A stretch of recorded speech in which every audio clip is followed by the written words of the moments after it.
자, 우선 여러분 한번 좀 보셨으면 좋을 게, 어제도 제가 말씀드렸지만 성경 보면 절수 앞에 동그라미 친 거 있다 그랬죠. 예? 오늘 6장에도 보면 어디 있습니까? 14절에 있죠. 낙심한 자가 할 때 그 앞에 동그라미가 있고, 8절도 있지만 그냥 14절까지 한 달락으로 묶으시는 게 좋을 것 같아요. 그 다음에 또 어디 있습니까? 24절에도 있어요. 그래서 이 1절부터 13절까지가 한 달락이 되겠고, 그 다음에 14절부터 23절까지가 한 달락이고, 24절에서 30절까지가 한 달락이라고 보시면 될 것 같습니다. 자, 그중 1절부터 13절까지 첫 단락을 좀 보면 좋겠는데, 왜 이렇게 나눴냐? 이 첫 단락에서는 욥은요, 자신이 결백하다는 것을 주장합니다. 나는 죄 없다. 여러분, 이건 분명히 성경에서 말씀하셨잖아요. 욥기 1장에 보면, 욥이 죄가 있어서 이런 고난 당하는 거 아니라고 분명히 말씀했습니다. 욥기를 우리가 쭉 살펴보면. 그런데 욥이 자신의 결백을 주장하고, 그런데도 고난을 당하기 때문에 총체적인 어떤 탈진에 빠진 것을 얘기합니다. 먼저 1절부터 3절까지 우리 같이 읽었으면 합니다. 읽습니다. 시작. 욥이 대답하여 이르되 나의 괴로움을 달아보며 나의 파멸을 저울 위에 모두 놓을 수 있다면 바다의 모래보다도 무거울 것이라. 그러므로 나의 말이 경솔하였구나. 3절은 이따 뒤에 가서 좀 얘기하시고요. 여러분, 제가 이 말씀 이렇게 같이 읽어 나가면서 특별히 이전에 우리 욥기 이전에 읽었던 열왕기상 말씀 같은 경우 보면 생각 없이 보면 재미없지만 그 역사를 아는 사람이 같이 이야기하고 보면 재미가 있었어요, 사실. 풀어보다 보면. 그런데 욥기는요, 보면 맨 똑같은 얘기만 하는 것 같아요. 죄를 탓하는 사람은 죄 탓하는 얘기만 하고 앉아 있고, 욥은 어떻게 해요? 자신의 어떤 처지를 항변하는 부분들을 계속 우리가 이 42장까지 읽어 나가다 보면 질릴 수 있습니다. 말씀에 대해 식상할 수 있다고 말입니다. 그렇기 때문에 저도 그렇고 우리 교우들도 그러는데, 이 새벽에 욥기를 대할 때 어떻게 하냐면 메모하실 수 있는 분들은 메모하세요. 그러니까 이게 무슨 뜻인지 그걸 좀 아셨으면 좋겠어요. 그리고 나는 이런 예에 해당되는지 안 되는지 좀 살펴보시면서 하나하나 정리한다고 생각하시고 이 말씀을 읽어나가 주셨으면 좋겠습니다. 자, 욥이 대답하여 이르되 나의 괴로움을 달아보면 나의 파멸을 저울 위에 모두 놓을 수 있다면 바다의 모래보다도 무거울 것이라. 그러므로 나의 말이 경솔하였구나. 자, 2절에 보면 뭐라고 얘기합니까? 욥은 자신의 괴로움, 파멸감을 만약에 저울에 달아볼 수 있다면 그것이 바다의 모래보다 무거울 것이라고 말합니다. 그렇게 얘기하는 이유가 뭡니까? 난 지금 이렇게 고난당하고 죽겠는데 엘리바스는 계속 비난하잖아요. 네가 뭔가 잘못한 게 있기 때문에 그런 고난을 당하는 거지 라고 얘기했을 때, 넌 나의 괴로움과 파멸감을 모른다라고 지금 얘기를 해요. 그러면서 3절 뒷부분에 보면 뭐라고 얘기합니까? 그러므로 그래 놓고 뭐라 그래요? 나의 말이 경솔하였구나. 이게 무슨 말이야?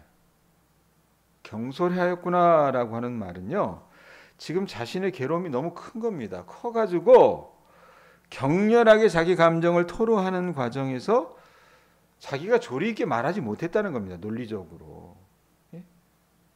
여러분, 우리도 그런 경우 있어요. 고난이 심하면 내 말이, 언사가 거칠어집니다. 안 그렇습니까? 사람들이 무슨 이야기를 하면 어떻게 해요? 방어적이 되기 쉽다라는 얘기입니다. 그래서 지금 자기가 자기 감정을 토로하는 과정에서 조리 있게 말하지 못했다는 그 지금 심사를 얘기하고 있다고 말입니다. 그러면서 4절에서 자신의 고난이 정확하게 이건 내가 잘못해서 당하는 게 아니라 하나님께서 치시는 공격이라고 주장을 해요. 4절 읽어보세요. 읽습니다. 시작. 전능자의 화살이 내게 박힘에 나의 영이 그 독을 마셨나니 하나님의 두려움이 나를 엄습하여 치는구나. 전능자의 화살이 내게 박힘에 나의 영이 그 독을 마셨나니 하나님의 두려움이 나를 엄습하여 치는구나. 자, 그런데 여러분, 이 4절 말씀에 보면 화살이라 그랬고요. 보이세요? 그 다음에 그 화살이 내게 박힘에 나는 나의 영이 그 다음에 그 독을 마셨느니, 이런 표현이 있는데, 여기 화살이나 두려움을 모두 이 원어 히브리 성경에 보면요, 단수로 얘기하는 게 아니라 복수로 얘기합니다. 4절을 그런 의미에서 보면 직역하면 이렇게 바꿀 수 있어요. 전능자의 화살들이 하나님께서 쏘아대신 화살들이 4개 있으며, 예? 그리고 내 영이 그것들 화살들의 독을 마시는구나. 하나님이 촉발시키는 그 공포들이 나를 지금 패대기 치는구나. 이렇게 직역할 수 있다는 얘기입니다. 이게 무슨 말이냐? 여러분 욥기 1장에 보면 욥이 여러분 서서히 망해가, 갑자기 망해가잖아요. 먼저 집안의 재산이 다 하루아침에 쫄딱 망합니다. 어떤 인을 통해서? 스바 사람들이 공격을 하죠. 그리고 하늘에 불이 내려서 짐승들이 죽어요. 그 다음에 갈대아인들의 어떤 그 세 차례 공격들, 이런 것들이 있었어요. 그리고 사방에서 불어온 그 대풍들 때문에 자식들이 다 죽지 않습니까? 집이 무너져가지고. 그러니까 이런 여러 가지 재난들, 이런 것들을 하나님이 쏘아대신 독화살로 느꼈다는 얘기입니다. 그러니까 화살이 한 발이 아니었다는 얘기예요. 그리고 그것들이 하나님에 대한 공포심을 촉발시켰다는 겁니다. 여러분 우리도 고난당하면 그러잖아요. 이게 도대체 무슨 일이지? 내가 잘못한 일이 없는데, 여러분 내가 아플 수도 있고요. 내 자녀에게 문제가 생길 수도 있어요. 그러면 여러분 어떤 생각을 합니까? 하나님이 도대체 왜 그러시지? 이런 생각을 한다 그 말입니다. 뿐만 아니라 하나님의 마지막 화살은 어떻습니까? 욥의 어떤 몸을 공격하셔서 악창으로 공격하시잖아요. 종기로. 그리고 오랜 친구들의 비난과 야유를 듣게 했어요. 그래서 욥에게 굴욕감을 줬다라고 얘기합니다. 그래서 욥은 하나님이라고 하는 존재가 자신을 엄습한다라고 고백을 한 거예요. 룻기 말씀 제가 설교하면서 나오미가 성읍으로 이 베들레헴 성으로 들어올 때 사람들이 이가 나오미가 아니냐 그랬을 때 나를 말하라 부르라 그러면서 자기가 괴롭다라고 얘기했고, 하나님이 법정의 재판장이 되셔서 자기를 공격하신다는 그런 표현을 한 적이 있습니다. 비슷한 거라고 보시면 됩니다. 자, 5절 보세요. 5절 읽습니다. 시작.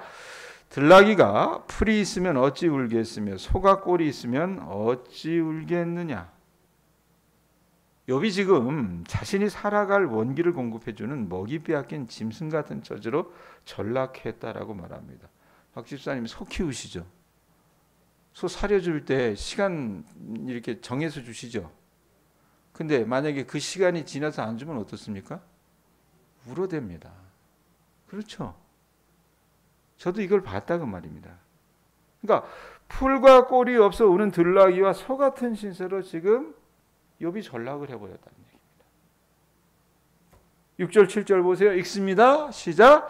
싱거운 것이 소금 없이 먹히겠느냐? 달게 알 흰자위가 맛이 있겠느냐? 내 마음이 이런 것을 만지기도 싫어하나니 꺼리는 음식물같이 여김이니라. 자, 소금 간이 안 된 싱거운 음식. 뭐 요즘은 뭐 웰빙 이래가지고 이런 거 먹어야 되는 사람도 있지만, 간이 안 된 음식 여러분 먹기가 쉬워요? 어렵습니다. 특별히 계란 흰자위 같은 맛없는 음식을 보고 식욕을 여러분 우리가 느끼지는 못합니다. 그렇듯이 지금 욥이 자신에게 닥친 고난은요, 마치 음식에 비유한다면 간이 맞지 않아서 어떻게 해요? 먹고 싶지 않은 거예요. 회피하고 싶고, 그런 음식을 피하듯이 받아들이기 힘든, 자기가 지금 소화하기 힘든 현실이라고 얘기하는 겁니다. 그러니 여러분 만지기도 싫은 음식을 놓고 먹어야 하는 사람처럼 삶의 의욕을 자기는 지금 모두 잃고 있다는 얘기예요. 입맛이 떨어지면 어떻게 돼요, 백권사님? 먹고 싶은 마음이 없잖아요. 그러다 보면 별로 그렇게 살아도 의욕이 없다는 얘기입니다. 그러니까 7절에서 욥은요, 이 식사 메뉴에 대해서 불평했던 것이 아니라 자기가 당하는 고난으로 가득 찬 하루하루에 대해서 원망하는 거예요. 불평하면서 자신이 사실상 어떻게 영적으로 영양실조에 이르러서 고통당하고 있다는 걸 얘기합니다. 오늘 여러분들 오시기 전에 최 장로님이 기름을 넣었어요. 기름이 떨어졌기 때문에 기름을 넣은 거잖아요. 근데 우리 인생도 여러분 영적으로 뭐 그런 표현에서 미안하지만 앵꼬난다 그러잖아요. 차 끌고 가는데 그러니까 억울하게 당하는 고난은 우리의 식욕을 사라지게 하고 하루하루 살아갈 원기를 앗아간다 그 말입니다. 여러분 고통당할 때 무슨 입맛이 있습니까? 무슨 삶의 의욕이 있냐 그 말입니다. 그걸 지금 욥이 유비를 들어서 설명을 하는 거예요. 자, 점점 빠져 들어가셔야 돼요. 그 다음에 8절에서 9절에 보면 욥은요, 하나님이 멸망시킬 기세로 자신을 내동댕이 치는 이 아주 기가 막힌 현실을 원통해 합니다. 8절 한번 먼저 읽어보세요. 8절 읽습니다. 시작. 나의 간구를 누가 들어줄 것이며 나의 소원을 하나님이 허락하신대요? 허락하시지 않는데요. 허락하시랴 이렇게 묻는 건 뭡니까? 허락하시지 않는다라는 얘기입니다. 자신의 간구를 아무도 들어주지 않을 것 같은 그 현실도 극한의 고통입니다. 사람들이 내 이야기를 듣지 않아요. 제가 설교하면서 그런 얘기했잖아요. 고난당하면 인간관계가 싹 정리가 된다고요. 예? 내 말 안 듣습니다. 사람들이. 듣고 싶어 하지 않습니다. 훈수 들려고만 하지요. 그런데 더 억장이 무너지는 건 뭡니까? 죽기를 바라는 자신의 소원조차도 하나님이 들어주시지 않을 것 같은 그런 현실이라는 겁니다. 하나님이 묵묵부답이실 때가 있어요. 예? 그러다 보니 욥이 9절에서 뭐라고 얘기합니까? 이런 상황이니까 사람들도 내 말 안 들어주는데 하나님도 어떻게 해요? 자기 소원을 허락하시지 않아요. 그러니까 9절에 뭐라고 얘기합니까? 꼭 하나님이 어떻게 보여요? 읽습니다. 이는 곧 나를 멸하시기를 기뻐하사 하나님이 그의 손을 들어 나를 끊어버리실 것이라. 하나님이 지금 이렇게 느껴진다는 거예요. 하나님이 손을 들어서 자기를 멸망시켜 결국 살아있는 자들의 땅에서 끊어내실 것이라는 절망적인 생각에 빠질 때가 있다 그 말입니다. 이럴 때가 있어요, 없어요? 고난이 심하면 이럴 때가 있습니다. 하나님에 의해서 내동댕이 쳐진 그런 느낌이 든다 그 말입니다. 예? 자, 그런데 친구 엘리바스는 어떻습니까? 욥이 당하는 이 정도의 그 심한 고난을 보면요, 예? 이 사람은 어떻게 생각했냐면 네가 그렇게 망해버리고 자식들 다 죽고 병까지 들었으니 기가 꺾여서 무조건 하나님께 항복하고 용서를 빌어야 돼 이럴 거라고 생각을 했는데, 여러분 욥은 결기가 있는 사람이라고 그랬잖아요. 제가 욥기 설교하면서 사람 진국이라고 그랬잖아요. 예? 엘리바스의 그 말대로 하지 않겠다라고 얘기합니다. 자기가 이렇게 극도의 절망감에 내동댕이 쳐질지라도 자기가 결백하다라고 하는 주장을 거둬들이지 않겠다고 선언하는 게 10절 말씀이에요. 10절 말씀 읽어보세요. 읽습니다. 그러할지라도 내가 오히려 위로를 받고 그칠 줄 모르는 고통 가운데서 기뻐하는 것은 뭐라 그래요? 내가 거룩하신 이의 말씀을 거역하지 아니하였습니다. 우리 교인들이 이랬으면 좋겠어요. 예? 자, 모든 소망이 다 끊어졌습니다. 하나님이 나를 버리신 것 같아. 정말 하나님이 나를 끊어버릴 것 같다라고 하는 그런 어떤 절망감도 들었어요. 그런데 여러분 욥이 어떻게 합니까? 하나님 자기 버렸다라고 그렇게 생각했음에도 불구하고 뭐라고 얘기합니까? 거룩하신 이의 말씀을 거역했대요? 거역하지 않았대요? 거역하지 않았다고 얘기합니다. 이 상황에서도 뒤로 물러가기는커녕 한 걸음 더 나아가서 자신의 입장을 밝혀대는 거예요. 자기에게 위로가 되는 한 가지 사실이 있어요. 그게 뭡니까? 자기는요, 거룩하신 이의 말씀을 결코 거역한 일이 없다는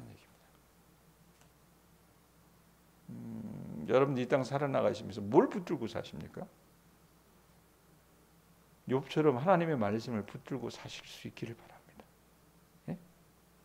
근데 헛된 것에 여러분 우리가 붙잡혀 사는 사람들이 많이 있어요. 왜? 그게 통하거든요. 하나님 말씀보다 그게 더 통할 때가 많거든요. 그러니 사람을 붙잡기도 하고요. 자기 어떤 경험과 연륜을 붙잡기도 하고 그러다가 나중에 어떻게 합니까? 큰 코 다칠 때가 많습니다.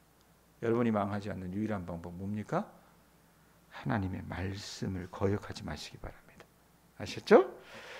자, 그런 믿음의 기백이 있었어요. 그런데 욥이 어떤 당하는 고난은 지금 어떻습니까? 인간이 겪을 수 있는 가장 자주 그냥 최악의 고통이라고 생각을 해요. 그러니까 이제는 자기가 기다리려고 해도 기다릴 여력이 없는 거예요. 그래서 자신은 돌이나 노새처럼 강하지 못하다라고 인정을 해버려요. 자기를 지탱시킬 도움이나 능력은 이미 어떻습니까? 바닥이 났다는 거예요. 기름이 그냥 앵고가 나듯이 다 바닥이 났다는 거예요. 그래서 11절에서 12절에 보면 뭐라고 얘기합니까?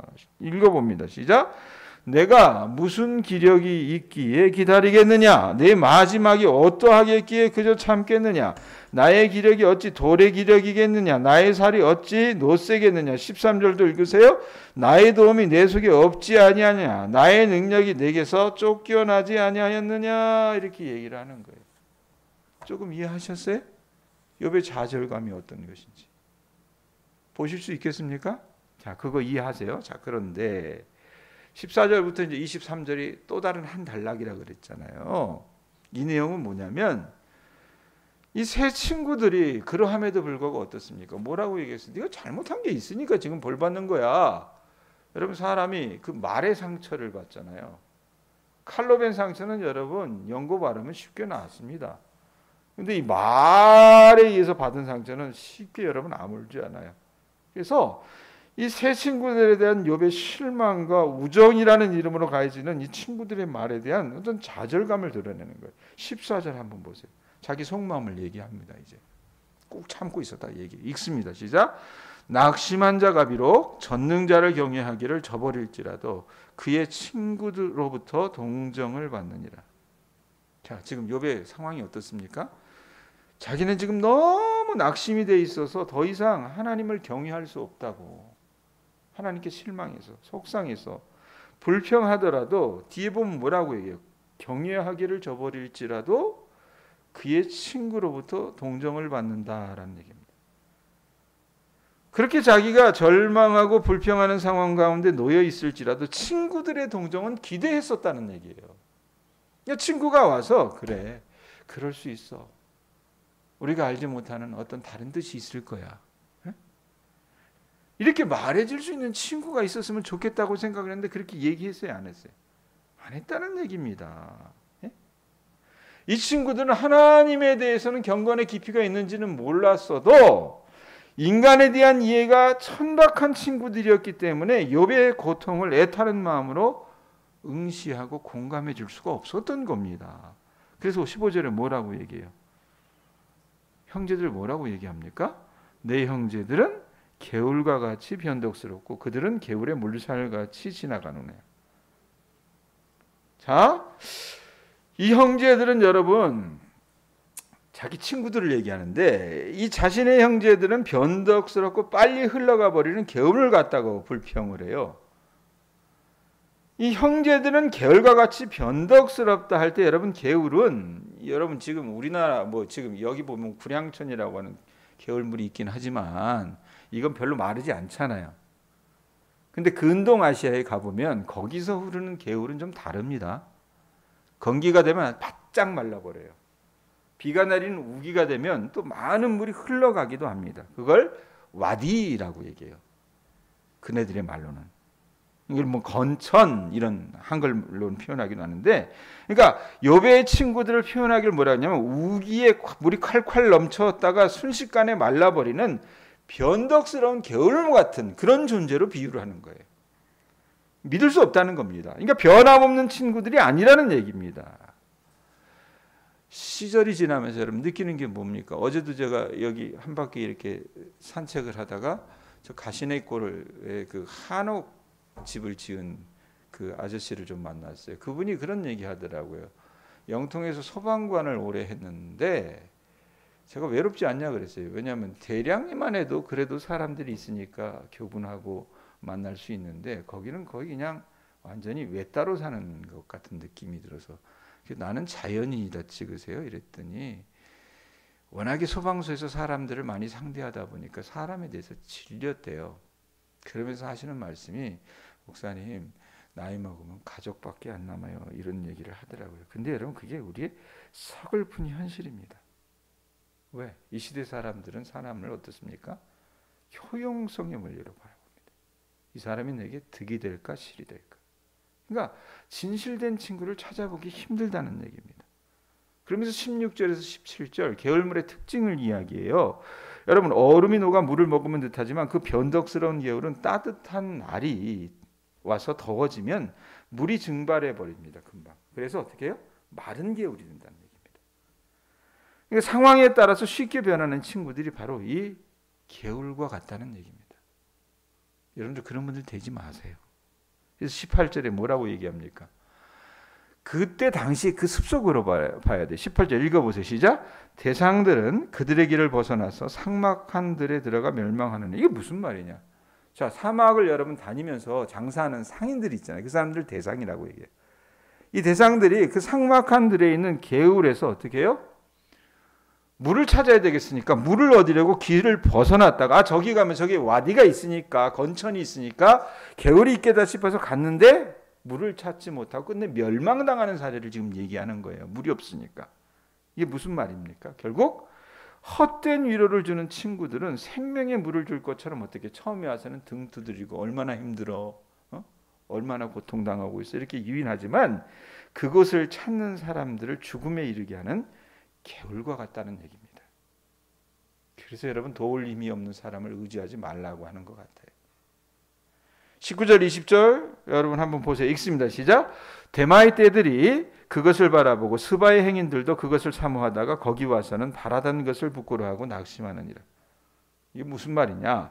북쪽에서 남쪽으로 가는 대마의 대상들과 남쪽에서 북쪽으로 올라가는 스바의 행인들도 똑같아요. 이 개울물을 사모해서 길을 벗어나 사막 한복판에 있는 개울을 찾아갔지만 물이 말라버린 거예요. 그러니 어떻습니까? 낙심한 거라 그 말입니다. 그러니까 헛것을 보고 길을 벗어난 거란 얘기입니다. 여러분 어떻게 보면 욥의 세 친구들은 자비와 동정심의 어떤 물이 넘치는 그 개울로 보였습니다. 그런데 욥이 물을 마시려고 개울에 접근하니까 금세 어떻게 해요? 물이 말라버린 그런 건천으로 바뀌었다는 얘기입니다. 그러니까 변덕스러운 그 개울처럼 친구들의 위로를 기대하게 만들어 놓고 정작 욥을 어떻습니까? 정죄해버린 거예요. 그러니까 여러분 21절에 뭐라고 얘기합니까? 이제 너희는 아무것도 아니로구나. 너희가 두려운 일을 본즉 겁내는구나. 친구들이 자기에게 지금 닥친 그 잔혹한 재난을 보고 두려워서 겁을 내다가 뭔가 착오를 하고 있다라고 얘기를 하는 거예요. 그러면서 22절, 23절에 단도직입적으로 얘기해요. 뭐라고 얘기합니까? 읽습니다. 시작. 내가 언제 너희에게 무엇을 달라고 말했더냐? 나를 위하여 너희 재물을 선물로 달라고 하더냐? 내가 언제 말하기를 원수의 손에서 나를 구원하라 하더냐? 폭군의 손에서 나를 구원하라 하더냐? 이게 뭔 말이에요? 나는 너희에게 뭘 달라고 요청한 적 없어. 예?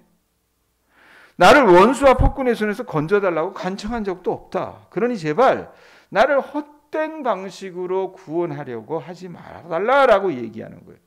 그러면서 24절에서 26절 말씀이 이어지는데 이게 뭐냐면 욥이 자신을 악인으로 몰아가는 친구들에게 아주 격렬하게 반발하는 겁니다. 뭐라고 얘기해요? 내게 가르쳐서 나의 허물된 것을 깨닫게 하라. 그러면 내가 어떻게 해요? 입 다물겠다는 얘기입니다. 25절 뭐라고 얘기합니까? 옳은 말이 어찌 그리 고통스러운 거 너희 책망은 무엇을 책망함이냐? 책망할 것이 없게 하늘을 우러러 부끄러움 없이 살았는데 책망해대고 있는 거예요. 27절 너희는 고아를 제비 뽑으며 나의 친구를 팔아넘기는구나. 이 말씀 직역하면 어떤 뜻이냐면 너희는 고아들을 덮치고 너희 친구를 모함하는구나 라고 하는 뜻입니다. 그러니까 욥은 자신의 처지를 약한 유력자들에게 압제당하는 고아의 처지에 빗대면서 믿음 없는 친구들에게 배신당해 궁지에 빠진 친구와 동일시하고 있는 거예요. 28절 아예 단도직입적으로 얘기합니다. 읽어보세요. 마지막으로 읽습니다. 시작. 이제 원하건대 너희는 내게로 얼굴을 돌리라. 내가 너희를 대면하여 결코 거짓말하지 아니하리라. 할 말 있으면 해보라는 겁니다. 정리합니다, 여러분. 우리가 이 욥의 친구 엘리바스에게서 우리가 뭘 볼까? 저는 나 자신을 봅니다. 우리는 고난당하는 친구를 보면 그에게 뭔가 회개해야 할 죄가 숨어있지 않나 생각하는 경향이 있습니다. 뜻하지 않는 병을 만났어요? 가정에 뜻하지 않는 어떤 불운이 있습니까? 농사가 예년만큼 여러분 잘 되지 않았습니까? 근데 그런 극심한 고난에 시달리는 영혼은 여러분 어떤 뭐 구역 모임이나 친한 친구들 교제권에서도 안전을 누리거나 보호받고 이해받는 느낌을 갖기가 어렵습니다. 이게 여러분 요즘 시대 한국 교회가 갖고 있는 맹점이에요, 맹점. 집사님 눈 떠요? 그런 점에서 여러분 우리는 극한 고통을 당한 친구들을 그 친구들의 말들을 트집 잡지 못하는 그 사람이 내뱉는 고통당하니까 여러분 말이 거칠잖아요. 그 거친 언어를 만들어내는 쓰라린 마음을 어루만질 수 있는 온유한 마음을 여러분 좀 사모하실 수 있기를 바랍니다. 온유가 뭐예요, 여러분? 예? 길들여진 종마라고 하는 뜻이잖아요. 내가 얼마든지 말을 해댈 수 있지만 여러분 어떻습니까? 길들여져 있기 때문에 하고 싶은 말도 하지 않는 겁니다. 100점짜리는 못 되더라도 누군가 고통당할 때 함께 손잡고 웃고 울어줄 수 있는 그런 친구가 되셨으면 좋겠습니다. 아셨어요? 여러분 우리는 욥의 이야기를 읽으면서 잠옷 무료함을 느낄 수도 있겠지만 욥의 세 친구에서 우리 자신의 연약함을 발견할 수 있어야만 합니다. 간단 명료한 거 좋아하는 사람들 있잖아요. 인간은 간단 명료하지가 않더라고요, 사실은. 그렇기 때문에 이 친구들을 반면교사 삼아서 삶의 본래 길에서 벗어난 우리 길을 돌이키시는 주님의 자녀들 되실 수 있기를 바랍니다. 변함없는 친구들 누군가에게 꼭 되셔주세요. 아셨죠? 그리고 말씀 거역하지 않는 욥과 같은 주님의 자녀들 되실 수 있기를 예수님의 이름으로 축원드립니다.